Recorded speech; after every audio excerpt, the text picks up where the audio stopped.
عشان اساعد بابا، عشان بابا كان عامل عملية في رجله ونام 4 شهور في السرير وكناش لاقين فلوس ولا مصاريف. كلميني بقى بتعملي ايه بالظبط؟ يعني انا شايفاكي دلوقتي بتمشي بايه وبتتحركي بايه، واشرحي لي بقى. امشي الاتنين دول وارجع لورا كده ترجع، امشي لقدام تمشي لقدام. دي ترفع ده البوكي،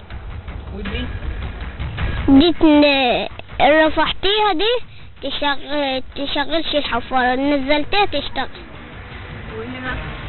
دي برضو بتاعتها يعني ايه، تلم وترفع، ودي تفرد ودي تفرد بقى. طيب قولي لي بقى، اول ما بتيجي تبتدي بتعملي ايه اول حاجة؟ اول حاجة اول ما نيجي نقيس الزيت ونقيس المية ونقيس كل حاجة، وبعد كده ندور نشتغل. وبتشتغلي كام ساعة في اليوم؟ كام ساعة؟ في 3 ساعات. تحسي ان انت تعبانة؟ تحس ان انا مبسوطة.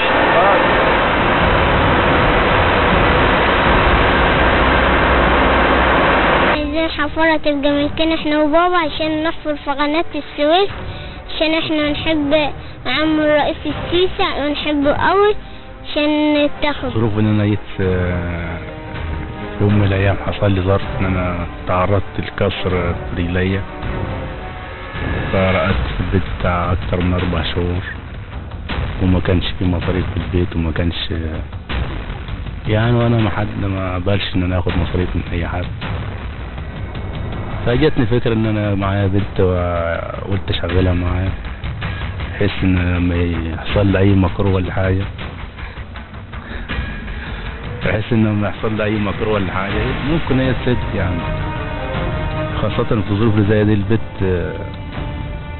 احسن من الوقت في الظروف اللي احنا فيها دي. والله ما خدتش معايا وقت خالص، هي قلت لها دي كذا ودي كذا ودي كذا، وسبت لها الحفار ومشيت.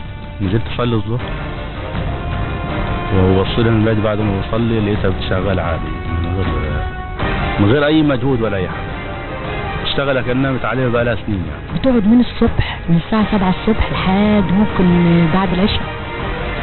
ساعات لما يخلصوا الارض بدري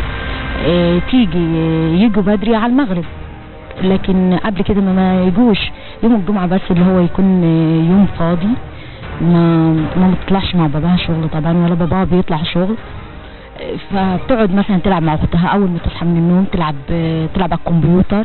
نفسي اطلع شهد مهندسة معمار، عشان هي بنتي برضو يعني هي اخدت على الحفر كده وخدت على الحاجات دي، نفسي اطلعها مهندسة معمار. اول ما جيت الارض شفت شهد على الحفارة فاتفاجأت بيها اتخضيت، فقول لها ستوب، قلت انس ولا جن؟ اعوذ بالله من الشيطان الرجيم، انت جاي منين؟ راحت قاعد تضحك، قالت انت صاحب الارض؟ قلت لها ايوه. انت مين؟ قالت لي انا بنت محمد. قلت لها محمد مين؟ قالت لي شغال على الحفاره. قلت لها بتعمل ايه هنا؟ قالت انا شغال على الحفاره. قلت لها ازاي؟ قالت لي بساعد بابا، انا شغال بساعد بابا. معلش يا عم محمد عشان خاطر سيبني اساعد بابا.